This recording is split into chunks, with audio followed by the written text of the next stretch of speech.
Hi, Namaskara ಎಲ್ಲರಿಗೂ. Very warm good morning, my dear students, my dear friends. In the previous class, we spoke about audit of share capital. In audit of share capital, some portions on audit of share capital I have completed. The rest of the topic will be there. We will discuss today step by steps. Okay, in the earlier class we were discuss on I have explained on audit of share capital. Audit of share capital. In share capital,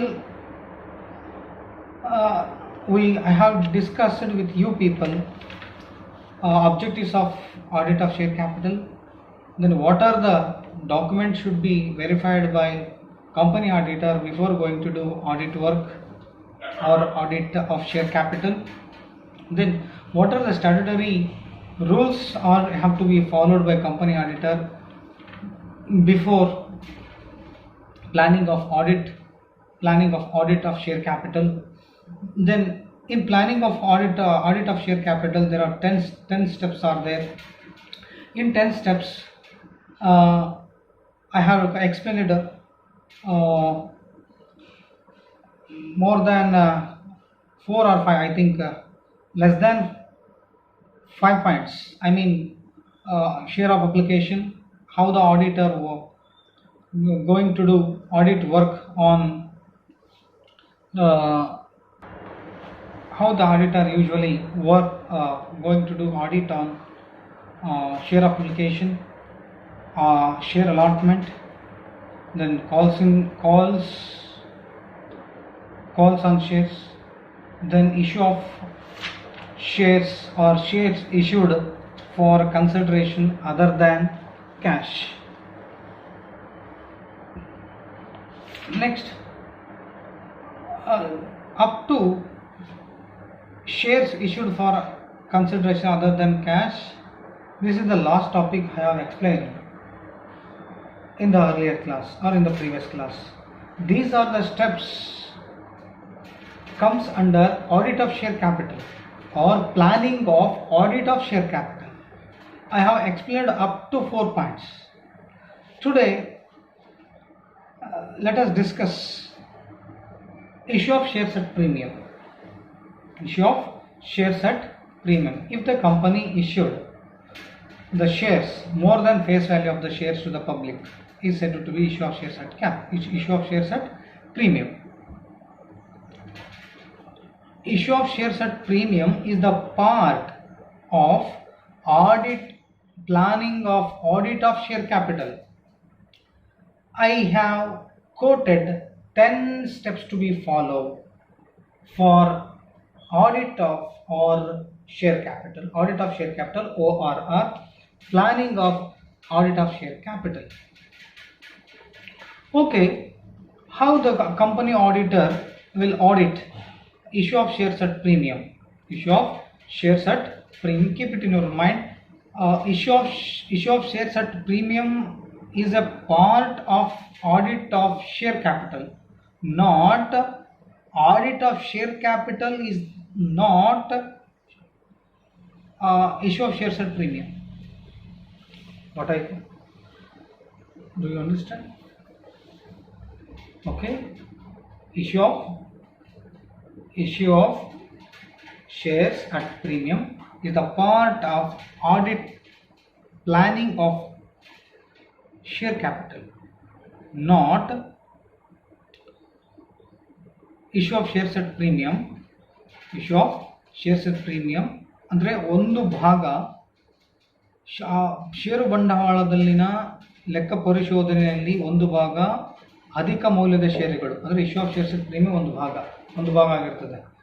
ಅಧಿಕ ಮೌಲ್ಯದ ಷೇರುಗಳ ಲೆಕ್ಕ ಪರಿಶೋಧನೆಯಲ್ಲಿ ಒಂದು ಭಾಗ share capital ಅಲ್ಲ, ಷೇರು ಬಂಡವಾಳ ಅಲ್ಲ.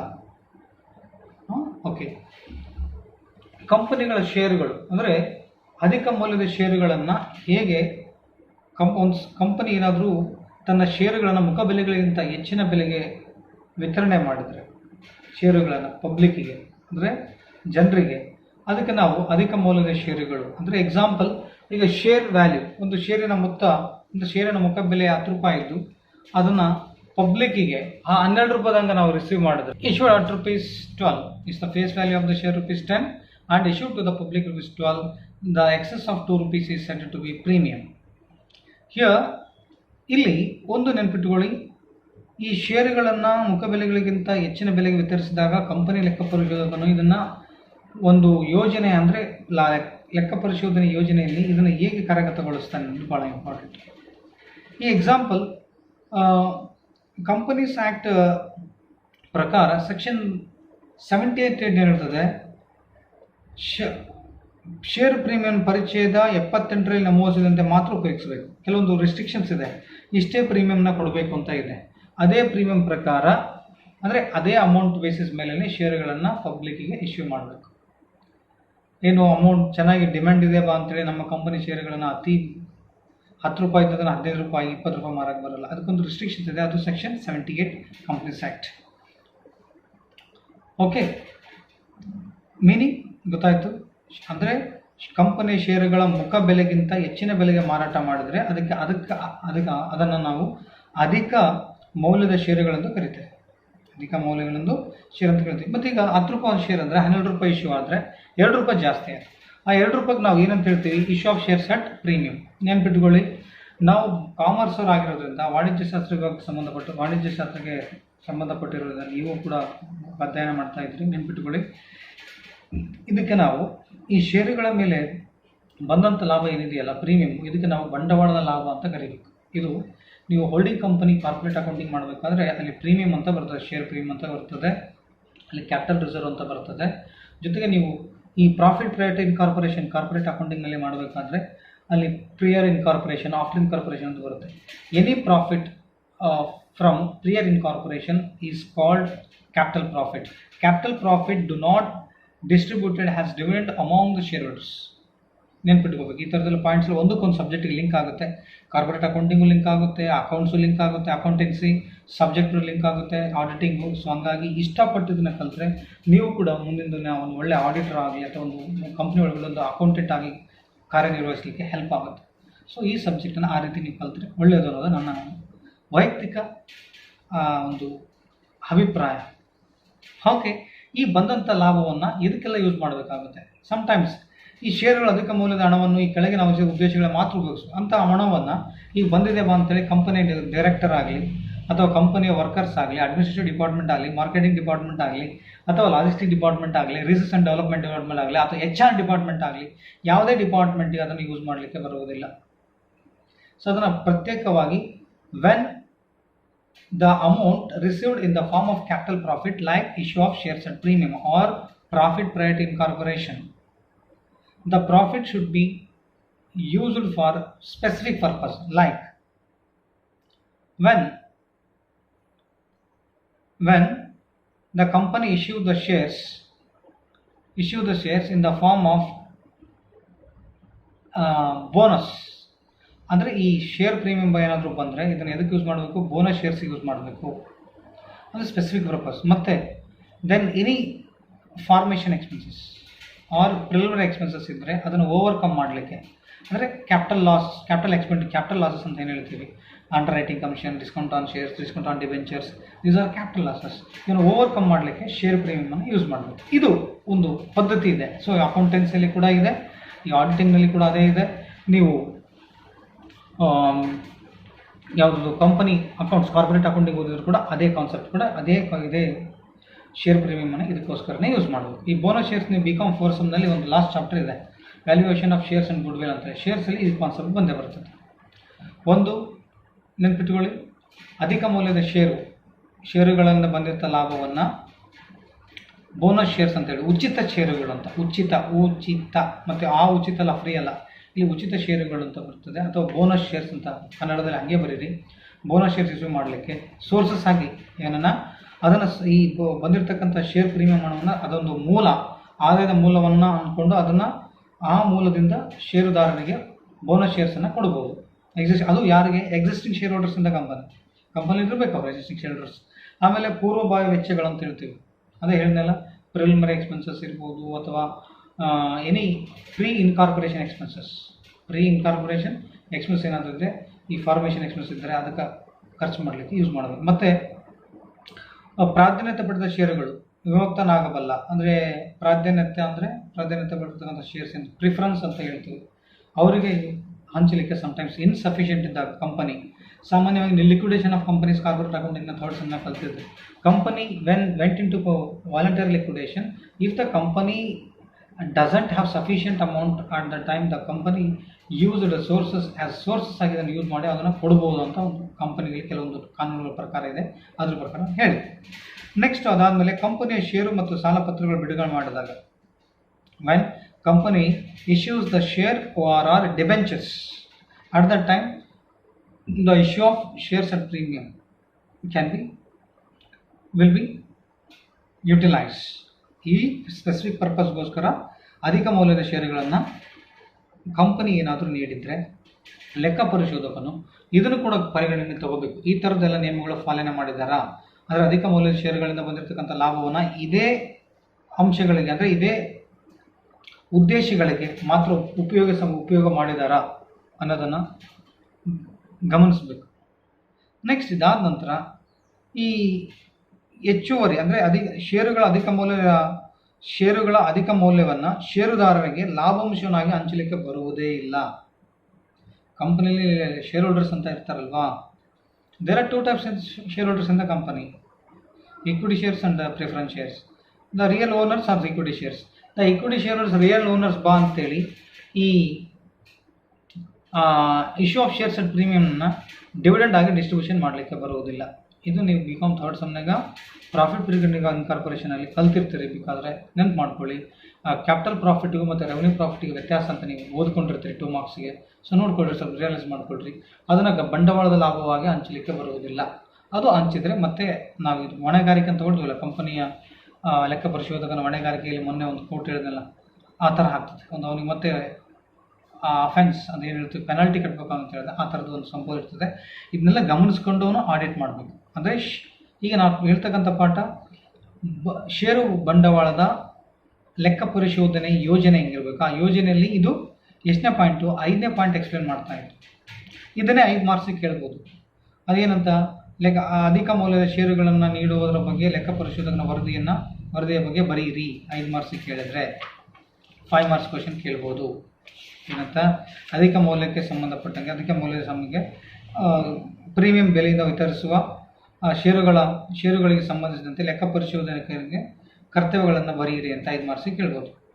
ಅಧಿಕ ಮೌಲ್ಯದ ಷೇರುಗಳನ್ನು ನೀಡುವಲ್ಲಿ ಅಂದರೆ ನೀಡಿದ್ದರೆ ಆ ಸಮಯದಲ್ಲಿ ಲೆಕ್ಕ ಪರಿಶೋಧನೆ ಕರ್ತವ್ಯಗಳು ಏನಂತ ಹೇಳಿದಾಗ ಇಷ್ಟು ಅಂಶಗಳನ್ನು ಗಮನದಲ್ಲಿಟ್ಟುಕೋಬೇಕು. ಏನೆಲ್ಲ ಕರ್ತವ್ಯವನ್ನು ಮಾಡಬೇಕು, ಲೆಕ್ಕ ಪರಿಶೋಧಕನ ಕರ್ತವ್ಯಗಳು ಯಾವುದ್ರ ಕೆಳಗಡೆ, ಅಧಿಕ ಮೌಲ್ಯದ ಷೇರುಗಳ ನೀಡುವಲ್ಲಿ ಅಥವಾ ನೀಡುವುದರಲ್ಲಿ ಲೆಕ್ಕ ಪರಿಶೋಧಕನ ಕರ್ತವ್ಯಗಳೇನು ಅಂದರೆ, if the company issues the shares more than face value, the company auditor should do his duties. First one, ಕಂಪನಿಯ ಘಟನಾವಳಿಗಳು, ಕಟ್ಟಳೆಗಳು, ಪರಿಚಯ ಪತ್ರ, ಆಡಳಿತ ಮಂಡಳಿ ಕಾರ್ಯಕಲಾಪ ವರದಿಯನ್ನು ಪರಿಶೀಲಿಸಿ ಷೇರುಗಳನ್ನು ಅಧಿಕ ಬೆಲೆಗೆ ಮಾರಾಟ ಮಾಡಿರುವುದನ್ನು ಕ್ರಮಬದ್ಧವಾಗಿ ಖಚಿತಪಡಿಸಿಕೊಳ್ಳಬೇಕು. ಮೊದಲನೇ ಕರ್ತವ್ಯ ಏನು, ಕಂಪನಿಯ ಘಟನಾವಳಿ ಅಂದರೆ memorandum of association, CLSP, BCom fourth ಓದಿರ್ತೀರಿ, ಮನವಿ ಪತ್ರ ಅಂತ ಓದಿರ್ತೀರಿ, ಲಿಖಿತ ಕಟ್ಟಳೆ ಅಂತ ಓದಿರ್ತೀರಿ. ಸೊ ಅದ್ರ ಪ್ರಕಾರ ಅದರಲ್ಲಿ ಹೇಳಿದಂತೆ ಷೇರುಗಳನ್ನು ಮತ್ತು ವರ್ಷಕ್ಕೆ 1 ಸಾರಿ ಅಥವಾ ವರ್ಷಕ್ಕೆ 2 ಬಾರಿ ಈ ಕಾರ್ಯಕಲಾಪಗಳು ಅಂದರೆ ಮೀಟಿಂಗ್ಸ್ ಏನಾಗ್ತವೆ, ಸಭೆಗಳು, ಅದರಲ್ಲಿ ಏನಾದರೂ ನಿರ್ಣಯಿಸಿದಂತೆ ಮತ್ತು ಪರಿಚಯ ಪತ್ರಿಕೆಯಲ್ಲಿ ಪ್ರಾಸ್ಪೆಕ್ಟ್ಸ್ನಲ್ಲಿ ಏನು ಹೇಳಿದಂತೆ ಈ ಅಧಿಕ ಮೌಲ್ಯದ ಷೇರುಗಳನ್ನು ವಿತರಿಸಿದರ ಅನ್ನೋದನ್ನು ಅಂದರೆ ಪರಿಗಣಿಸಬೇಕಂತ ಗಮನದಲ್ಲಿಟ್ಟುಕೊಂಡು ಆಡಿಟ್ ಮಾಡಬೇಕು. ಇದು ಒಂದನೇದು, ಮೊದಲ ಕರ್ತವ್ಯ. ಎರಡನೇದು ಅಂದರೆ the auditor should verify or should know what are the memorandum of association or articles or what are the meetings of minutes made by the board of directors or board of directors or board of the company. According to the prospect, the shares have been issued at more than face value of the share. This is first duty of company auditor under main point, audit of share capital. Under sub point issue of shares at premium ಕೆಳಗಡೆ ಈ point, ಇದು ಒಂದು ಕರ್ತವ್ಯ. Next ಇದಾದಮೇಲೆ ಅಧಿಕ ಬೆಲೆ ಪಡೆದಿರುವುದು ಕ್ರಮಬದ್ಧವಾಗಿ ದಾಖಲಿಸಿರುವುದು ಗಮನಿಸಬೇಕು. ಅಧಿಕ ಬೆಲೆ ಪಡೆದಿರುವುದು ಕ್ರಮಬದ್ಧವಾಗಿ ದಾಖಲಿಸಿರುವುದನ್ನು ಗಮನಿಸಬೇಕು. The auditor should know what is the excess amount received from the share holders in the form of issuing at premium of shares. Third one, ಷೇರುಗಳ ಅಧಿಕ ಮೌಲ್ಯವನ್ನು ಪ್ರತ್ಯೇಕ ಖಾತೆಗೆ ದಾಖಲಿಸುವುದು ಗಮನಿಸಬೇಕು. ಷೇರುಗಳ ಅಧಿಕ ಅಂದರೆ ಷೇರುಗಳಿಂದ ಅಧಿಕ ಮೌಲ್ಯ ಬಂದಿರ್ತದಲ್ಲ, ಅದನ್ನು ಪ್ರತ್ಯೇಕವಾಗಿರ್ತಕ್ಕಂಥ ಖಾತೆ ಅಕೌಂಟಿಗೆ ಜಮಾ ಆಗಿದ್ದನ್ನು ಗಮನಿಸಬೇಕು. ಖಾತೆಗೆ ಜಮಾ ಆಗಿದ್ದೇನೆ. The audit should know or should verify the excess of amount received from the form of shares. The amount should be transfer to separate bank account. Next fourth point, ಷೇರುಗಳ ಅಧಿಕ ಮೌಲ್ಯವನ್ನು ಅಡವೆ ಪತ್ರಿಕೆಯಲ್ಲಿ ಪ್ರತ್ಯೇಕವಾಗಿ ದಾಖಲಿಸುವುದು ಗಮನಿಸಬೇಕು. ಅಡವೆ ಪತ್ರಿಕೆ ಬ್ಯಾಲೆನ್ಸ್ ಶೀಟ್ ಷೇರುಗಳ ಅಧಿಕ ಮೌಲ್ಯವನ್ನು ಅಡವೆ ಪತ್ರಿಕೆಯಲ್ಲಿ ಪ್ರತ್ಯೇಕವಾಗಿ ದಾಖಲಿಸಿದನ್ನು ಅಂತ ಗಮನಿಸಬೇಕು. The auditor should know or should verify or cross-checking whether the issue of shares at premium shown on the liability side under the head of reserve and surplus. Next, fifth point, ಷೇರುಗಳ ಅಧಿಕ ಮೌಲ್ಯವನ್ನು ನಿಗದಿತ ಉದ್ದೇಶಗಳಿಗೆ ಮಾತ್ರ ಉಪಯೋಗಿಸತಕ್ಕದ್ದು. ಅನ್ಯ ಉದ್ದೇಶಗಳಿಗೆ ಉಪಯೋಗಿಸಿದ್ದರೆ ಅದನ್ನು ಖಚಿತಪಡಿಸಿಕೊಳ್ಳಬೇಕು. If the issue of shares at premium, it means capital profit. The capital profit should be used as sources for some bonus shares, for pre-incorporation expenses, for refund towards preference shares, or in the form of issuing new shares instead of debentures issue ಮಾಡೋ ವಿತರಿಸುವ ಸಮಯದಲ್ಲಿ ಅದನ್ನು ಅದು ಉದ್ದೇಶಕ್ಕೋಸ್ಕರ ಉಪಯೋಗಿಸ್ತಾರೆ ಅನ್ನೋದನ್ನ ತಿಳ್ಕೋಬೇಕು. ಇದು ಕರ್ತವ್ಯಗಳು. ಇದು ಅಧಿಕ ಮೌಲ್ಯದ ಷೇರುಗಳನ್ನು ನೀಡುವಲ್ಲಿ. ಈಗ ಅದಕ್ಕೆ ಮೌಲ್ಯಕ್ಕಿಂತ ಕಡಿಮೆ ನೀಡಿದರೆ issue of shares at premium is okay. ಅದಕ್ಕಿಂತ ಕಡಿಮೆ ಮಾಡಿದರೆ 10 ರೂಪಾಯಿ ಇರೋ ಶೇರು 12 ರೂಪಾಯಿ ಇಶ್ಯೂ ಮಾಡಿದ್ರೆ ಪ್ರೀಮಿಯಂ. 10 ರೂಪಾಯಿ ಇರೋ ಶೇರು 9 ರೂಪಾಯಿ ವಿತರಿಸಿದರೆ ಇಟ್ ಮೀನ್ಸ್ ಸೋಡಿ discount. Issue of shares at discount. ಷೇರುಗಳನ್ನು ಕಡಿಮೆ ಮೌಲ್ಯ ಷೇರುಗಳನ್ನು ಸೋಡಿಗೆ ಹೊರಡಿಸುವುದು. What do you mean by issue of shares at discount? When the company issues the shares less than face value of the share. Example, the face value of the share ₹10 and issued to the public ₹8 or 9 is said to be issue of shares at premium. This is one of the part of audit planning of share cap. Subpoint of audit planning of audit share capital or audit planning of share capital. Okay, ಇದು share ಎಷ್ಟನೇ point? 6ನೇ point ಹೇಳ್ತಾ ಇದ್ದೀನಿ. ಅಂದರೆ 10 ಹಂತಗಳಿದೆ. 10 ಹಂತಗಳಲ್ಲಿ 6ನೇ ಹಂತ ನಾನು ಹೇಳ್ತಾ ಇದ್ದೀನಿ. ಯಾವುದರಲ್ಲಿ? ಷೇರು ಬಂಡವಾಳದ ಲೆಕ್ಕ ಪರಿಶೋಧನೆ ಯೋಜನೆಯಲ್ಲಿ 6ನೇ ಹಂತವನ್ನು ನಾನು ವಿವರಣೆ ಮಾಡ್ತಾ ಇದ್ದೀನಿ. ಸೊ ಷೇರುಗಳನ್ನು ಸೋಡಿಗೆ ಹೊರಡಿಸುವುದು ಅಂದರೆ ಕಂಪನಿ ಷೇರುಗಳ ಮುಖ ಅಥವಾ ಮೂಲ ಬೆಲೆಗಿಂತ ಕಡಿಮೆ ಬೆಲೆಗೆ ಮಾರಾಟ ಮಾಡಿದರೆ ಅದಕ್ಕೆ ನಾವು ಷೇರುಗಳ ಅಂದರೆ ಸೋಡಿಯ ಷೇರುಗಳ ಮಾರಾಟ ಅಂತ ಕರಿತೀವಿ. ಸೋಡಿಗಳ ಷೇರಿಗೆ ಮಾರಾಟ. ಮತ್ತು ಇದನ್ನೇನಂತ ಹೇಳಬೇಕು? ಅದು ಬಂಡವಾಳದ ಲಾಭ ಆದರೆ ಇದು ಬಂಡವಾಳದ ನಷ್ಟ. ಅದು ಬಂಡವಾಳದ ಲಾಭ ಯಾವುದು? Issue of shares premium. ಇದು ಬಂಡವಾಳದ ನಷ್ಟ ಆಗುತ್ತೆ ಕಂಪನಿಗೆ. ಇಂಥ ಸಮಯದಲ್ಲಿ ಲೆಕ್ಕ ಪರಿಶೋಧನೆ ಯಾವ ಅಂಶಗಳನ್ನು ಪರಿಗಣನೆ ತೆಗೆದುಕೊಂಡು ಲೆಕ್ಕ ಪರಿಶೋಧನೆಯನ್ನು ಮಾಡಬೇಕು? ಮೊದಲನೇದು ಕಂಪನಿ ಲಿಖಿತ ಕಟ್ಟಳೆಗಳು. ಆರ್ಟಿಕಲ್ಸ್ ಆಫ್ ಅಸೋಸಿಯೇಷನ್ ಹೇಳಿದಂಗೆ, ಅಂದರೆ ಲಿಖಿತ ಕಟ್ಟಳೆಗಳಲ್ಲಿ ಹೇಳಿದಂಗೆ ಒಂದು ಷೇರಿಗೆ ಪ್ರತಿಶತ ಒಂದು ಪರ್ಸೆಂಟೇಜ್ ಅಂದರೆ ಪ್ರತಿಶತ ಇಷ್ಟೇ ಪರ್ಸೆಂಟೇಜ್ ಕೊಡಬೇಕಂತ ಇರುತ್ತೆ. ಅದನ್ನು ಫಾಲೋ ಮಾಡಿದಾರಾ? ಅಂದರೆ ಆರ್ಟಿಕಲ್ಸ್ ಆಫ್ ಅಸೋಸಿಯೇಷನ್ ಲಿಖಿತ ಕಟ್ಟಳೆಗಳಲ್ಲಿ ಹೇಳಿದಂತೆ ಷೇರುಗಳನ್ನು ಸೋಡಿಗೆ ವಿತರಿಸಲಾಗಿದೆನಾ ಅಂತ ಗಮನಿಸಬೇಕು. ನೆಕ್ಸ್ಟ್ ಅದಾದಮೇಲೆ ಅಂದರೆ ದ ಆಡಿಟರ್ ಶುಡ್ ನೋ ಅಂದರೆ what are the duties regarding issue of shares at discount? What are the duties of company auditor regarding issue of shares at discount? ಇದಕ್ಕೆ ಸಂಬಂಧಪಟ್ಟಂಗೆ he should verify the articles of association whether articles are permit to allow issue of shares at discount. Okay, second one, ಕಂಪನಿಯ ಸದಸ್ಯರ ಸಾಧಾರಣ ಸಭೆ ಅಂದರೆ ವರ್ಷಕ್ಕೆ ಒಂದ್ಸತಿ ಮಾಡ್ತಕ್ಕಂಥ ಮೀಟಿಂಗ್ CLSPನಾಗ ಓದಿರ್ತಾರಲ್ಲ, ಆ್ಯನ್ಯುವಲ್ ಜನರಲ್ ಮೀಟಿಂಗ್ ಅಂತೇಳಿ, ವಾರ್ಷಿಕ ಸರ್ವಸಾಧಾರಣ ಸಭೆಯಲ್ಲಿ ಷೇರುಗಳ ಡಿಸ್ಕೌಂಟ್ ಸೋಡಿಗೆ ಹೊರಡಿಸುವ ಬಗ್ಗೆ ಗೊತ್ತುವಳಿ ಸ್ವೀಕರಿಸಿರಬೇಕು. ಅದರ ಒಂದು ಪ್ರತಿಯನ್ನು ಕಂಪನಿಯ ಕಾಯ್ದೆ ಮಂಡಳಿಗೆ ಕಳಿಸಿಕೊಟ್ಟು ಅದರಿಂದ ಒಪ್ಪಿಗೆ ಪಡೆದುಕೊಂಡಿದ್ದರೆ ಅದನ್ನು ಗಮನಿಸಬೇಕು. ಅದರ ಪ್ರಕಾರ ಷೇರುಗಳನ್ನು ವಿತರಿಸಲಾಗಿದೆನಾ. The auditor should know what are the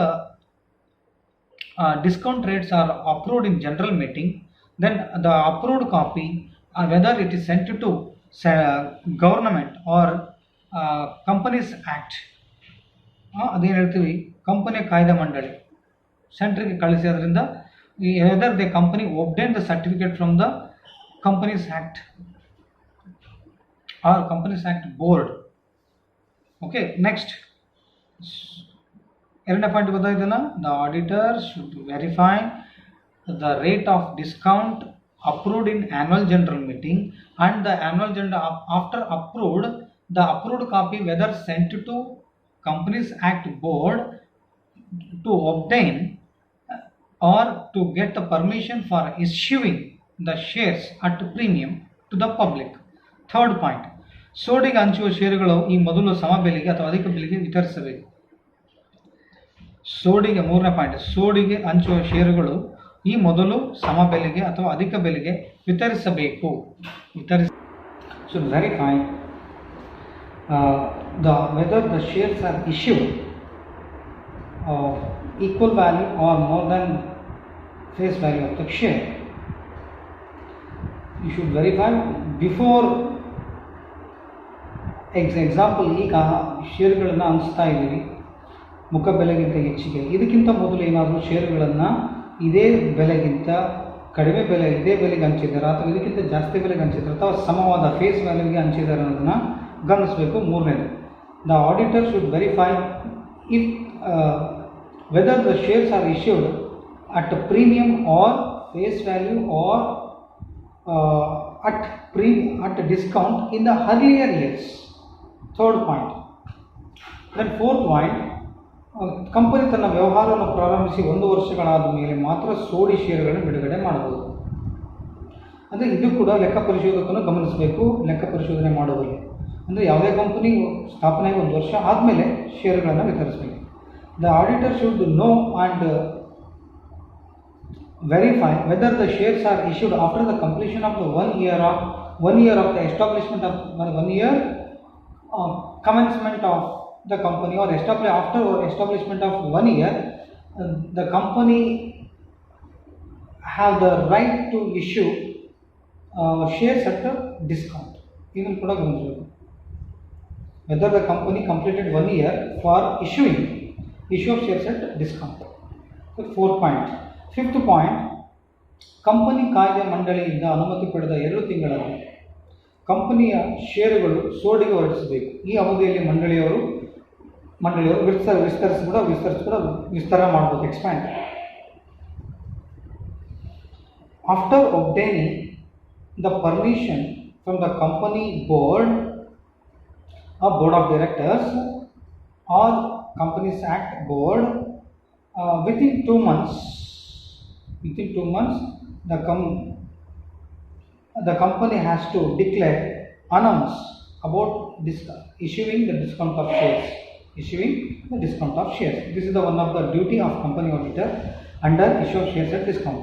Next, 6ನೇ ಪಾಯಿಂಟ್, 6ನೇ ಕರ್ತವ್ಯ, ಷೇರುಗಳನ್ನು ಸೋಡಿಗೆ ಬಿಡುಗಡೆ ಮಾಡುವ ಬಗ್ಗೆ ಪರಿಚಯ ಪತ್ರಿಕೆಯಲ್ಲಿ ಪೂರ್ಣ ವಿವರಗಳನ್ನು ನೀಡಬೇಕು. ಇದು ನೀಡಿದಾರ ಷೇರುಗಳನ್ನು ನಾವು ಪರಿಚಯ ಪತ್ರಿಕೆ ಅಂತ ಹೇಳ್ತೀವಿ, ಓಪನ್ ಇನ್ವಿಟೇಷನ್ ಅಂತ ಹೇಳ್ತೀವಿ, open invitation to the public ಅಂತ ಹೇಳ್ತೀವಿ.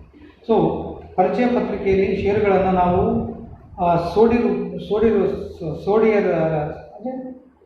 ಸೋಡಿಯಲ್ಲಿ ವಿತರಿಸ್ತೀವಿ ಅಂತ ಪರಿಚಯ ಪತ್ರಿಕೆ ಹೇಳಿದರೆ ಅದನ್ನು ಕೂಡ ಗಮನದಲ್ಲಿ ತಗೋಬೇಕು. The auditor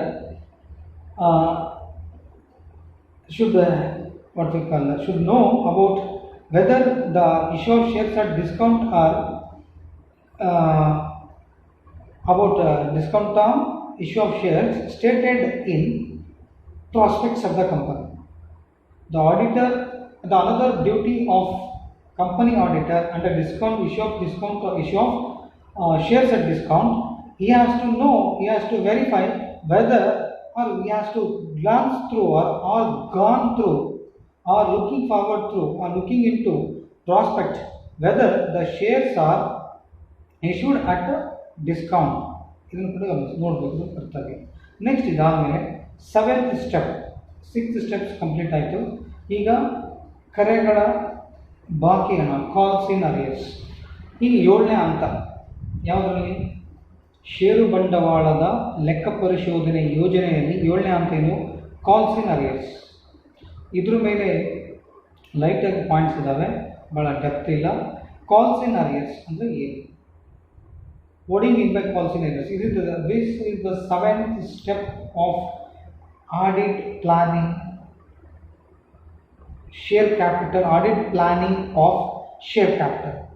Audit planning of share capital. This is the 7th step. Calls in arrears. Calls in arrears means the amount yet not collected by the company. The amount yet not be collected by the company is called calls in arrears. ಕರೆಗಳ ಮೇಲೆ ಬರಬೇಕಾಗಿರ್ತಕ್ಕಂಥ ಹಣ ಬರದೇ ಇದ್ದರೆ, ಷೇರುಗಳ ಕರೆಗಳ ಮೇಲೆ ಬಾರದೇ ಇರುವ ಹಣಕ್ಕೆ ಕರೆಗಳ ಬಾಕಿ ಹಣ ಎಂದು ಕರೆಯುತ್ತೇವೆ. ಈ ಕೆಳಗೆ ಸೂಚಿಸಿದ ಅಂಶಗಳನ್ನು ಅಂದರೆ ಕಂಪನಿಯ ಕಟ್ಟಳೆಗಳ ಅನುಮತಿ ಇದ್ದರೆ ಇದರ ಮೇಲೆ ಬಡ್ಡಿ ಆಕರಣೆ ಮಾಡುವುದು.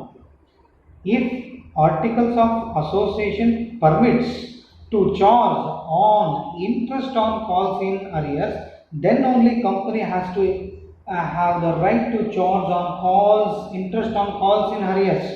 ನಾನು ಓದಬೇಕಾದ್ರೆ 5% ಏನೋ interest on calls in arrears ಇತ್ತು. ಈಗ ವ್ಯತ್ಯಾಸ ಏನೋ ಚೇಂಜಸ್ ಆಗಿದೆ, 20-30 ಸ್ವಲ್ಪ ನಾನು ಲಿಂಕ್ ಹೋಗಿದ್ದು. ಅದರಲ್ಲಿ ರೇಟ್ ಆಫ್ ಇಂಟ್ರೆಸ್ಟ್ ಕೂಡ ಇರ್ತದೆ. ಕಾಲ್ಸ್ ಇನ್ ಅರಿಯರ್ಸ್ ಬರಬೇಕಾಗಿರ್ತಕ್ಕಂಥ ಹಣ, ಶೇರಿಗೆ 10 ರೂಪಾಯಿ, ಒಂದು ಶೇರ್ 10 ರೂಪಾಯಿ ಬೆಲೆ ಅಂದಾಗ 8 ರೂಪಾಯಿ ಎಕ್ಸ್ ಮತ್ತು ವೈ ಝೆಡ್ 3 ಶೇರ್ಗಳನ್ನು ಕೊಂಡ್ಕೊಂಡಿರ್ತಾರೆ. 1000 ಶೇರ್ಸನ್ನು ತೊಗೊಂಡಾರೆ. ಬಟ್ ಒಂದು ಶೇರ್ಗೆ 1000 ಶೇರ್ಸ್ 3 ಕೊಂಡ್ಕೊಂಡಾರೆ.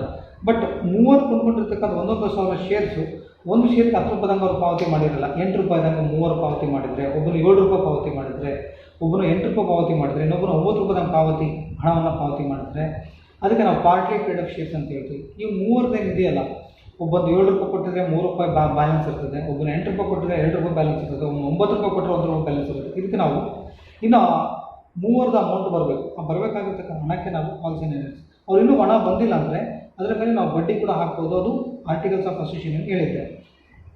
ಕೆಲವೊಂದು ಅಂಶಗಳಿಗೆ ಏನು ಮಾಡಬೇಕು ಅಂದರೆ ಇಷ್ಟೇ ನೆನಪಿಟ್ಟುಕೊಳ್ರಿ. ಇದರಲ್ಲಿ ಲೈಟಾಗಿ 2 ಪಾಯಿಂಟ್ಸ್ ಕೊಟ್ಟಿದ್ದಾರೆ. ಯಾವುದೋ ಕರೆಗಳ ಬಾಕಿ ಅಂದರೆ 2 ಪಾಯಿಂಟ್ಸ್ ಸಿಗ್ತದೆ. ನೀವು 2 ಪಾಯಿಂಟ್ ಹುಡುಗಿ ಕೂಡ ಹುಡುಗರು ಸಿಗ್ತದೆ. ಲೆಕ್ಕ ಪರಿಶೋಧನೆ ಕರೆಗಳ ಮೇಲೆ ಬಾಕಿಯಿಂದ ಹಣದ ಪಟ್ಟಿಯನ್ನು ಪಡೆದುಕೊಳ್ಳಬೇಕು. ಲೆಕ್ಕ ಪರಿಶೋಧಕನು ಕರೆಗಳ ಮೇಲೆ ಬಾಕಿ ನಿಂತ ಹಣದ ಪಟ್ಟಿಯನ್ನು ಪಡೆದುಕೊಳ್ಳಬೇಕು ಮತ್ತು ಬಾಕಿ ನಿಂತ ಹಣವನ್ನು ಷೇರುಗಳ ದಾಖಲೆ ಪುಸ್ತಕದಲ್ಲಿ ಪರಿಶೀಲಿಸಬೇಕು. ಬಾಕಿ ನಿಂತ ಹಣವನ್ನು ಷೇರು ದಾಖಲೆ ಪುಸ್ತಕದಿಂದ ಪರಿಶೀಲಿಸಬೇಕು. The first important factor to be consider by company auditor while discharging his audit duty under calls in arrears, he should verify the amount, calls in arrears amount, whether it is recorded in share book or shares registration book. Next ಇದಾದಮೇಲೆ ಅಡವ್ಯ ಪತ್ರಿಕೆಯಲ್ಲಿ ದಾಖಲಾತಿ. ನಾನು ಹೇಳಿದೆ, ನಿನ್ನೆ ಹಿಂದಿನ ಕ್ಲಾಸಲ್ಲಿ ಹೇಳಿದೆ, calls in arrears ಬಂದರೆ ನಾವು ಕ್ಯಾಪಿಟಲಲ್ಲಿ ಮೈನಸ್ ಮಾಡಬೇಕು. ಎಂಥ ಕ್ಯಾಪಿಟಲ್ ಅದು? ಪೇಡ್ ಅಪ್ ಕ್ಯಾಪಿಟಲಲ್ಲಿ ಮೈನಸ್ ಮಾಡಬೇಕು. ಅದೇ ಥರ ಇಲ್ಲಿ ಅಡವ್ಯ ಪತ್ರಿಕೆಯಲ್ಲಿ ದಾಖಲಾತಿ ಅಂದರೆ ಅಡವ್ಯ ಪತ್ರಿಕೆಯಲ್ಲಿ ಪಾವತಿಯಾಗಿರ್ತಕ್ಕಂಥ ಬಂಡವಾಳದ ಕೆಳಗಡೆ ಅದನ್ನು, ಆ ಮೊತ್ತದ ಕೆಳಗಡೆ ಅದನ್ನು ವ್ಯವಕಲನ ಮಾಡಿರಬೇಕು, ಸಬ್ಸ್ಟ್ರಾಕ್ಟ್ ಮಾಡಿರಬೇಕು ಅಥವಾ ಹಾಕಿರಬೇಕು. The auditor should gone through the balance sheet of the company or going through, or some glance should be looking forward towards the balance sheet, whether the calls in arrears recorded in balance sheet. These are the 2 points to be considered under calls in arrears. Next 8th step, ಕರೆಗಳ ಮುಂಗಡ ಹಣ, calls in advance. ಕೆಲವೊಬ್ಬರು 10 ರೂಪಾಯಿ shares ಅಂದರೆ ಇದು advance ಆಗಿ amount ಕೊಟ್ಟಿರ್ತಾರೆ. ಇನ್ನು ನಾವೆಲ್ಲ ಶೇರ್ಸ್ ಬೆಲೆ ಹೇಳಿದ್ರಿಂದ ಅಡ್ವಾನ್ಸ್ ಅಮೌಂಟ್ ಕೊಟ್ಟಿರ್ತಾರೆ. ಎಕ್ಸಾಂಪಲ್, ನೀವು ಯಾವ್ದಾದ್ರು ಮನೆ ಬಾಡಿಗೆ ಹೋದಾಗ ಅಡ್ವಾನ್ಸ್ ಅಮೌಂಟ್ ಹೆಂಗೆ ಕೊಟ್ಕೊಡ್ತೀರಿ? ಅದೇ ರೀತಿ ಇಲ್ಲಿ ಕರೆಗಳ ಮುಂಗಡ ಹಣ, ಕಂಪನಿ ಷೇರುದಾರರಿಂದ ಕರೆ ಮಾಡಿದ ಹಣಕ್ಕಿಂತ ನೀಡಿದ ಹೆಚ್ಚಿನ ಹಣಕ್ಕೆ ಮುಂಗಡ ಹಣ ಅಂತ ಹೇಳ್ತೀವಿ. 10 ರೂಪಾಯಿ ಶೇರ್ ಅಂದರೆ 12 ರೂಪಾಯಿ ಕೊಟ್ಟಿದ್ದಾರೆ ಅಡ್ವಾನ್ಸ್ ಆಗಿ, 2 ರೂಪಾಯಿ ಎಕ್ಸ್ಟ್ರಾ ಇರಲಿ ಅಂತ. ಅದಕ್ಕೆ ನಾವು excess of amount received from the share holders. Example, if the face value of the share rupees 10 exactly at par value, at par 10 ರೂಪಾಯಿ ಒಂದು ಶೇರ್ಸ್ ಅಂದಾಗ, if the amount collected from the shareholders rupees more than 10 rupees, more than 10 rupees is called, ಅಂದರೆ ನಾವು ಷೇರುದಾರರು ಕರೆ ಮಾಡಿದ ಹಣಕ್ಕಿಂತ ನೀಡಿದ ಹೆಚ್ಚಿನ ಹಣಕ್ಕೆ ಮುಂಗಡ ಹಣ ಅಂತ ಕರಿತೀವಿ. ಇಲ್ಲಿ ಕಂಪನಿ ಲಿಖಿತ ಕಟ್ಟೆಗಳ ಅನ್ವಯ ಮುಂಗಡ ಹಣವನ್ನು ಪಡೆಯಬಹುದು. ಅಂದರೆ articles of association permits to collect excess of the face value of the shares, face value of the shares, shares excess of the price value, excess of shares face value ಹಣವನ್ನು collect ಮಾಡ್ಬೋದು. when the company collected more than expect face value of the shares, face value of the shares, face value of the shares of the money is said to be calls in advance. ಈ calls in advance ಅಲ್ಲಿ ಕೆಲವೊಂದು ಸೂಚನೆಗಳಿದೆ ಮತ್ತು ಲಿಖಿತ ಕಟ್ಟಳೆಗಳಲ್ಲಿ ಇದ್ರ ಬಗ್ಗೆ ಹೇಳಿದೆ. The articles of association permits to get more than face value of the shares of the amount, okay, is called calls in advance. ಇದ್ರ ಮೇಲೆ ಕೂಡ ಬಡ್ಡಿಯನ್ನು ಚಾರ್ಜ್ ಮಾಡ್ಬೋದು. ಬಡ್ಡಿಯನ್ನು ಕಂಪ್ನಿನೇ ಕೊಡಬೇಕಾಗುತ್ತೆ, ಯಾಕಂದರೆ ಅವರು ಹಣವನ್ನು ಮೊದಲೇ ತೊಗೊಂಡಿರ್ತಾರೆ. ಮತ್ತು ಇದನ್ನು ಕೂಡ ನಾವು ಅಡಾವಿ ಪತ್ರಿಕೆಯಲ್ಲಿ ಜವಾಬ್ದಾರಿ ಭಾಗದಲ್ಲಿ ತೋರಿಸಬೇಕು. The calls in arrear should be shown and the liabilities of the companies balance sheet. ಮತ್ತು ಈ ಮುಂಗಡ ಹಣಕ್ಕೆ ಸಂಬಂಧಿಸಿದಂತೆ ಲೆಕ್ಕ ಪರಿಶೋಧಕನು ಈ ಕೆಳಗೆ ಸೂಚಿಸಿದ ಅಂಶಗಳನ್ನು ಗಮನಿಸಬೇಕು. The auditor should consider the following factors or following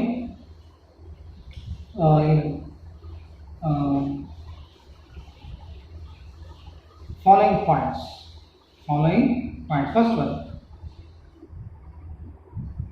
if the calls in advance, whether it is recorded under the head of share capital, under the head share capital. Second one, the auditor should verify whether the calls in advance should show on the separate or under the capital head or share capital head. Third one, whether the interest charged on calls in advance, he should know and verify, he should cross verify in the balance sheet. Next, fourth one, the calls in advance amount should be shown and verified in the share register books. These are the 4 points to be considered by company auditor while discharging his audit duty under calls in arrears. ಅಂದರೆ calls in advances. ಕರೆಗಳ ಮುಂಗಡ ಹಣವನ್ನು ಲೆಕ್ಕ ಪರಿಶೋಧನೆ ಮಾಡುವಾಗ 4 ಅಂಶಗಳನ್ನು ಪರಿಗಣನೆ ತಗೋಬೇಕು. ಒಂದು, ಮುಂಗಡ ಹಣವನ್ನು ಬಂಡವಾಳದ ಭಾಗದಲ್ಲಿ ಇಲ್ಲವೆಂಬುದನ್ನು ಖಚಿತಪಡಿಸಿಕೊಳ್ಳಬೇಕು. ಅದು ಬಂಡವಾಳ ಭಾಗದಲ್ಲಿ ಇಲ್ಲ, ಬೇರೆದಲ್ಲಿ ತೋರಿಸಿದ್ದಾರಾ. ಮತ್ತು ಎರಡನೇದು, ಕರೆಗಳ ಮುಂಗಡ ಹಣವನ್ನು ಅಡಾವಿ ಪತ್ರಿಕೆಯಲ್ಲಿ ಪ್ರತ್ಯೇಕವಾಗಿ ತೋರಿಸಲಾಗಿದೆನಾ. ಮೂರನೇದು, ಕರೆಗಳ ಮುಂಗಡ ಹಣದ ಮೇಲೆ ಬಡ್ಡಿಯನ್ನು ನೀಡಿದ್ದಾರೆ, ಅದನ್ನು ಎಷ್ಟು ಬಡ್ಡಿ ಹಾಕಿದ್ದಾರೆ ಅನ್ನೋದನ್ನು ಲಿಖಿತ ಕಟ್ಟೆಗಳ ಅನ್ವಯ ಬಡ್ಡಿ ಎಷ್ಟು ಹಾಕಬೇಕಾಗಿತ್ತು, ಎಷ್ಟು ಹಾಕಿದ್ರೆ ಗಮನದಲ್ಲಿಟ್ಟು ಹಾಕಿದ್ದಾರೆ ಅಂತ ಪರಿಶೀಲಿಸಬೇಕು. 4, ಕರೆಗಳ ಮುಂಗಡ ಹಣದ ದಾಖಲೆಗಳನ್ನು ಪರಿಶೀಲಿಸಿ ಅವುಗಳ ಷೇರು ದಾಖಲೆ ಪುಸ್ತಕ ಮತ್ತು ಪುಸ್ತಕಗಳೊಂದಿಗೆ ಇತರ ಪುಸ್ತಕಗಳಿಂದ ಹೋಲಿಕೆ ಮಾಡಿ ನೋಡಬೇಕು. ಇವಿಷ್ಟು ಕರೆಗಳ ಮುಂಗಡ. ಇದು ಸಮ್ಟೈಮ್ಸ್ ಷೇರುಗಳನ್ನು ಬರಬೇಕಾಗಿತ್ತು, ಅದ್ರ ಮೇಲೆ ಬರಲೇ ಇಲ್ಲ. ಹೇಳಿದ್ವಿ, ಕಾಲ್ಸ್ ಇನ್ ಅರಿಯರ್ಸು ಇಲ್ಲ, ಕಾಲ್ಸ್ ಇನ್ ಅಡ್ವಾನ್ಸಸ್ಸು ಇಲ್ಲ. ಮತ್ತು ಏನು ಇಲ್ಲ, ಹಣ ಫೋನ್ ಮಾಡಿದ್ವಿ, ಫಸ್ಟ್ ಕಾಲ್, ಫೈನಲ್ ಕಾಲ್, ಸೆಕೆಂಡ್ ಕಾಲ್ ಎಲ್ಲ ಮಾಡಿದ್ವಿ, but amount would not be collected from the shareholders. If the company unable or fails to collect the amount from the shareholders, the company automatically the shares to be forfeited. ಈಗ example XYZ 3 ಶೇರ್ಸನ್ನು ಕೊಂಡ್ಕೊಂಡಿದ್ದಾರೆ, but ಅವರು 3 ಷೇರುಗಳ ಮೇಲೆ ಹಣವನ್ನು ಪಾವತಿ ಮಾಡಬೇಕು, but ಪಾವತಿನೇ ಮಾಡಲಿಲ್ಲ ಅಂದರೆ ನಾವೇನು ಮಾಡ್ತೀವಿ, first call, second call, final call ಅಂತ ಮಾಡಿರ್ತೀವಿ. ಇದನ್ನೆಲ್ಲಿ PUC ಸೆಕೆಂಡ್ ಇಯರ್ನಾಗ ನೀವು share capital of a company ಅಂತ ಮಾಡಬೇಕಾದ್ರೆ 14 ಮಾರ್ಕ್ಸ್ ನೀವು ಅಕೌಂಟೆನ್ಸಿನಾಗ ಲರ್ನ್ ಮಾಡಿರ್ತೀರಿ forfeiture of shares.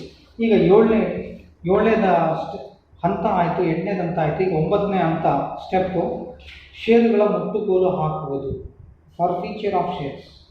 How the company auditor audit of forfeiture of shares under planning of audit share capital or share capital audit planning. 9ನೇ points. What do you mean by forfeiture of shares? Forfeiture of shares are the shares which are totally forfeited due to non-payment of calls money by the shareholders. Who are cancellation of the rights of the shareholders due to non-payment of shareholders. Non-payment on calls by the shareholders. ಅಂದರೆ XYZ ಮೂವರದು ಹೆಸರಿನಲ್ಲಿರ್ತಕ್ಕಂಥ ಷೇರುಗಳ ಹಕ್ಕುಗಳನ್ನು ಬೇರೆಯವ್ರಿಗೆ ಅಥವಾ ಕಿತ್ತ ಹಾಕ್ತಕ್ಕಂಥದ್ದು, cancel ಮಾಡ್ತಕ್ಕಂಥದ್ದು, ರದ್ದತಿ ಮಾಡ್ತಕ್ಕಂಥದ್ದಕ್ಕೆ ನಾವು ಅಂದರೆ ಕಂಪನಿ ಆಡಳಿತ ಮಂಡಳಿಯವರು ಮಾಡಿರುವ ಕರೆಯ ಹಣವನ್ನು ನೀಡಲು ತಪ್ಪಿದ್ದರೆ, ಕಂಪನಿಯ ಆಡಳಿತ ಮಂಡಳಿಯವರು ಮಾಡಿರುವ ಕರೆಯ ಹಣವನ್ನು ನೀಡಲು ತಪ್ಪಿದ್ದರೆ ತಪ್ಪಿತಸ್ಥ ಸದಸ್ಯರ ಷೇರುಗಳನ್ನು ರದ್ದತಿ ಮಾಡುವ ಪ್ರಕ್ರಿಯೆಗೆ ಮುಟ್ಟುಗೋಲು ಅಂತ ಕರೀತಾರೆ. ಈ ಷೇರುಗಳು ಮುಟ್ಟುಗೋಲು ಹಾಕಬೇಕಾದ್ರೆ ಇದರ ಅರ್ಥ ಇದು, ಸದಸ್ಯರ ಸದಸ್ಯತ್ವವನ್ನು ಕಳೆದುಕೊಳ್ಳುತ್ತಾರೆ. ಸದಸ್ಯರು ತಮ್ಮ ಸದಸ್ಯತ್ವವನ್ನು ಕಂಪನಿಯಿಂದ ಕಳೆದುಕೊಳ್ತಾರೆ. ಯಾವಾಗ ಷೇರುಗಳ ಮೇಲೆ ಹಣ ಪಾವತಿ ಮಾಡಬೇಕಾಯ್ತು ಮಾಡದೇ ಇದ್ದಾಗ ಮಂಡಳಿಯವರು ಫೋನ್ ಮಾಡಿ ಹೇಳ್ತಾರೆ, ಪ್ರಥಮ ಕರೆ, ದ್ವಿತೀಯ ಕರೆ, ಅಂತಿಮ ಕರೆ ಅಂತ ಮಾಡ್ತಾರೆ. ಅವಾಗೂ ಅಮೌಂಟನ್ನು ಪಾವತಿ ಮಾಡದೇ ಇದ್ದಾಗ ಷೇರುಗಳನ್ನು ಮುಟ್ಟುಗೋಲು ಹಾಕಲಾಗುತ್ತದೆ. ಈ ಮುಟ್ಟುಗೋಲು ಹಾಕಲಾದ ಷೇರುಗಳನ್ನು ಮಾರಾಟ ಕೂಡ ಮಾಡಬಹುದು. The forfeiture of shares can be sold if the shareholders or members of the company do not pay the shares calls money within the stipulated period. Those right of the shares of the members can be sold to another person or may sell to many other members of the company. The sales may be made in the form of ಅದನ್ನು ಪುನಃ ಮಾರಾಟ ಮಾಡುವುದು. The shares can be sold in the form of in the mode of at par, in the mode of premium, in the mode of discount. ಅಂದರೆ ಮುಟ್ಟುಗೋಲಾಗಿರ್ತಕ್ಕಂಥ ಷೇರುಗಳನ್ನು ನಾವು at par, ಮುಖಬೆಲೆಗಳ ಮೇಲೆ, ಮುಖಬೆಲೆಗಿಂತ ಜಾಸ್ತಿ, ಮುಖಬೆಲೆಗಿಂತ ಕಡಿಮೆ ಸೋಡಿ ಮತ್ತು ಅದಕ್ಕೆ ಬೆಲೆಗೆ ಅದನ್ನು ಬೇರೆಯವ್ರಿಗೆ ವರ್ಗಾಯಿಸಬಹುದು. ವರ್ಗಾಯಿಸಿದ ಮೇಲೆ ಅದಕ್ಕೆ ನಾವು ರೀಇಶ್ಯೂ ಅಂತಲೂ ಕರಿತೀವಿ. ಅದು ನಮ್ಮ ಬೇರೆಯವ್ರಿಗೆ ವರ್ಗಾಯಿಸಿದ ಮೇಲೆ ನೋಡೋಣ. ಪುನಃ ಷೇರುಗಳನ್ನು ಮುಖಬೆಲೆಗೆ, ಅಧಿಕ ಬೆಲೆಗೆ ಎಲ್ಲ ಸೋಡಿಗೆ ಮಾರಾಟ ಮಾಡಬಹುದು. ಪುನಃ ಮಾರಾಟದಲ್ಲಿ ನೀಡಿದ ಸೋಡಿ ಈಗಾಗಲೇ ಸಂದಾಯವಾದ ಮುಟ್ಟುಗೋಲದ ಹಣಕ್ಕಿಂತ ಹೆಚ್ಚಾಗಿರಬಾರದು. ನೋಡಿ ಏನು ಹೇಳ್ತೀನಿ, ಇನ್ನೊಂದು ಪಾಯಿಂಟ್ ಹೇಳ್ತೀನಿ. ಪುನಃ ಮಾರಾಟದಲ್ಲಿ ನೀಡಿದ ಸೋಡಿ ಈಗಾಗಲೇ ಸಂದಾಯವಾದ ಮುಟ್ಟುಗೋಲಾದ ಹಣಕ್ಕಿಂತ ಹೆಚ್ಚಿಗಿರಬಾರದು. ಅಂದರೆ does not exceed the discount rate forfeited shares amount. Okay. What are the duties to be performed by company auditor while doing audit of forfeited shares? First one, ಷೇರುಗಳನ್ನು ಮುಟ್ಟುಗೋಲು ಹಾಕಿರುವುದರ ಪರಿಶೀಲನೆಗೆ ಲೆಕ್ಕ ಪರಿಶೋಧಕನು ಗಮನಿಸಬೇಕಾಗಿರತಕ್ಕಂಥ ಅಂಶಗಳು ಮತ್ತು ಡ್ಯೂಟಿಗಳು ಏನೆಲ್ಲ ಇದೆ ಅಂತ ನೋಡೋಣ. ಫಸ್ಟು, ಷೇರುಗಳ ಮುಟ್ಟುಗೋಲು ಹಾಕಲು ಕಂಪನಿ ಕಾಯ್ದೆ ಮತ್ತು ಕಟ್ಟಳೆಗಳ ಅನುಮತಿ ಇದೆ ಎಂಬುದನ್ನು ಗಮನಿಸಬೇಕು. ಅವು ಷೇರುಗಳನ್ನು ಮುಟ್ಟುಗೋಲು ಹಾಕಬೇಕಾದ್ರೆ if the shares whether the shares are forfeited according to the articles of association or companies act. First point. Second one, if the articles of association permits, then only the company is allowed to forfeit the shares. Third one, second one is over. Second one is what? Second one ಇನ್ನೂ ಸರಿ ಹೇಳ್ತೀನಿ. ಮುಟ್ಟುಗೋಲು ಹಾಕಿದ ಷೇರುಗಳ ಸಂಬಂಧ ಕರೆಗಳ ಬಾಕಿ ಹಣ ಎಷ್ಟು ಇದೆ ಎಂಬುದನ್ನು ಪರಿಶೀಲಿಸಬೇಕು. The auditor should verify and cross check on the forfeited shares. What is the balance due from the members of the company or shareholders of the company. Next, adamele the auditor should verify the board of audit proceedings and resolutions passed in AGM annual general meeting. Next, ಲೆಕ್ಕ ಪುಸ್ತಕಗಳಲ್ಲಿ ಅಂದರೆ 4ನೇ point, 4th point. 4th point, the auditor should verify the shares format and the amount should not be whether the amount should transfer to a respective account or not.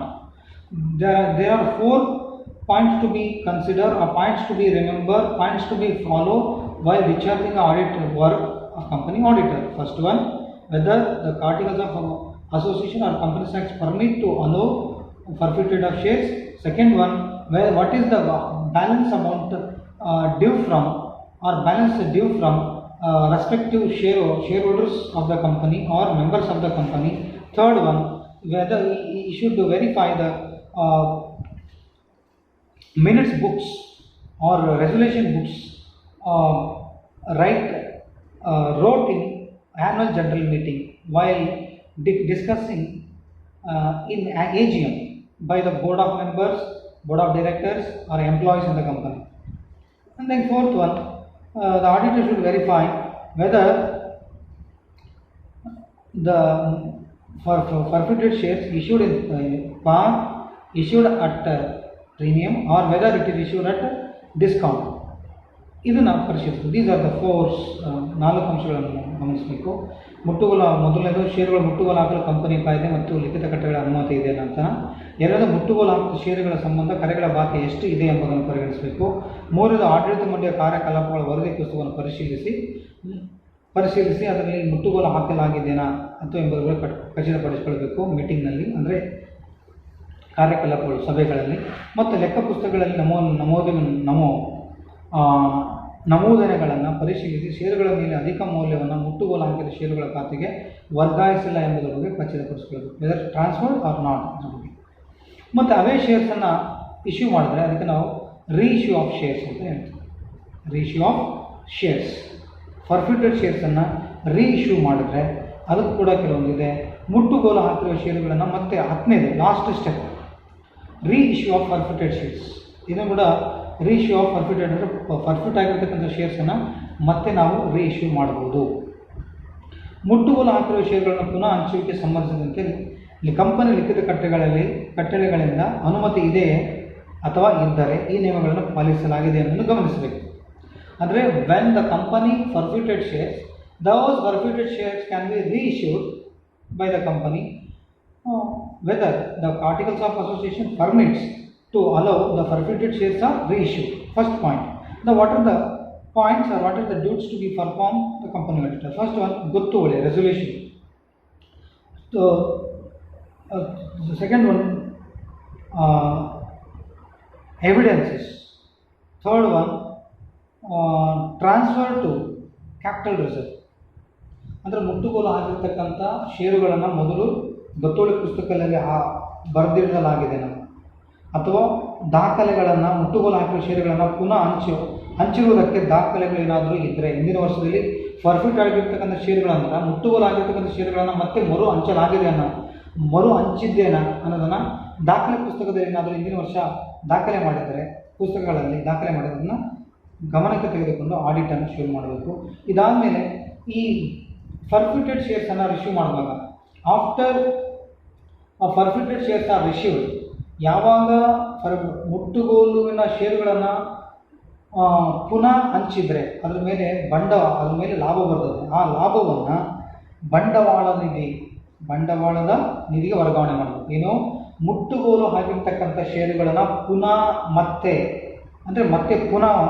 ಷೇರುಗಳನ್ನು ಪುನಃ ಹಂಚುವುದರಿಂದ ಲಾಭ ಬರುತ್ತದೆ. ಆ ಲಾಭವನ್ನು ಬಂಡವಾಳದ ನಿಧಿಗೆ ವರ್ಗಾವಣೆ ಮಾಡಲಾಗಿದೆ ಅಂತ ನೋಡ್ಕೋಬೇಕು. After issuing or reissued of the forfeit shares, reissue of forfeited shares, the company automatically get the profit.